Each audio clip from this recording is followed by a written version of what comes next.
தனிமை அப்படின்றத நம்ம எல்லாரோட லைஃப்லையும் ஒரு வாட்டியாவது ஃபேஸ் பண்ணியிருப்போம். ஏன்னா எல்லா நேரத்துலையும் எல்லாராலையும் நம்ம கூட இருக்க முடியாது. ஒரு சிலர் சூழ்நிலையினால பிரிஞ்சு போவாங்க. ஃபார் எக்ஸாம்பிள், ஸ்கூல் முடிஞ்சதும் காலேஜ் முடிஞ்சதும் ஒவ்வொரு ஃப்ரெண்ட்ஸும் ஒவ்வொரு டைரக்ஷனில் போயிடுவாங்க. ஒரு சிலர் டச்சில் இருப்பாங்க, ஆனால் எல்லாராலையும் டச்சில் இருக்க முடியாது. இதை மாதிரி அப்பப்போ நம்மளோட வாழ்க்கையில் தனிமையை நம்ம ஃபேஸ் பண்ணியிருப்போம்.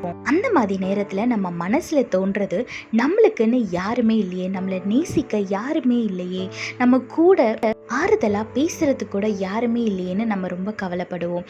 ஆனால் இன்னைக்கு உங்களை பார்த்து ஏசப்பா சொல்கிறாரு, நான் உனக்காக இருக்கேன், நான் உன் மேலே பிரியமாக இருக்கேன்னு சொல்கிறாரு.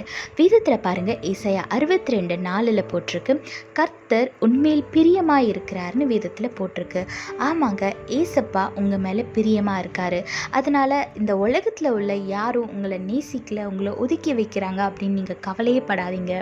ஏன்னா ஏசப்பா ஒருத்தரை நீங்கள் பற்றி கொண்டா போதும், உங்கள் சூழ்நிலை, உங்கள் கவலை, உங்கள் குழப்பம், உங்கள் பலவீனம் எல்லாமே ஒரே நிமிஷத்தில் ஒரே நொடியில் மாறி போகும். அதனால் யாரும் இல்லை, யாரும் உங்களை நேசிக்கலன்னு கவலைப்படாதீங்க. ஏசப்பா உங்கள் மேலே பிரியமாக இருக்காரு. நீங்கள் அவரை மட்டும் பற்றி கொள்ளுங்க. அவர் மேலே உங்கள் முழு இருதயத்தோடும் விசுவாசிங்க. ஆசீர்வாதமான வாழ்க்கையை வாழுங்க.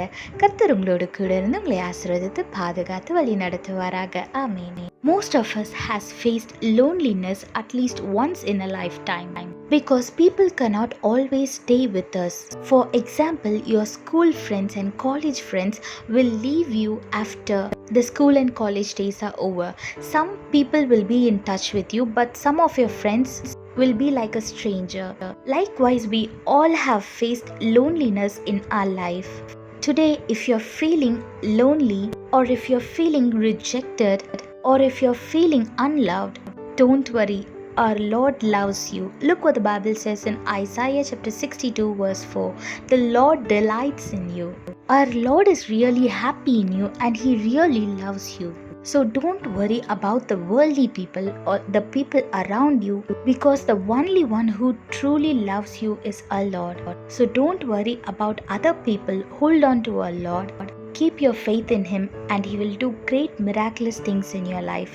So if you are feeling lonely today, if you feel rejected today, look unto our Lord. He loves you so much, so that He gave His life for you.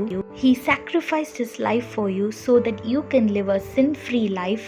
So don't look unto the people, and look unto our Lord, and live a blessed and peaceful life. God bless you all. Have a blessed day. Amen.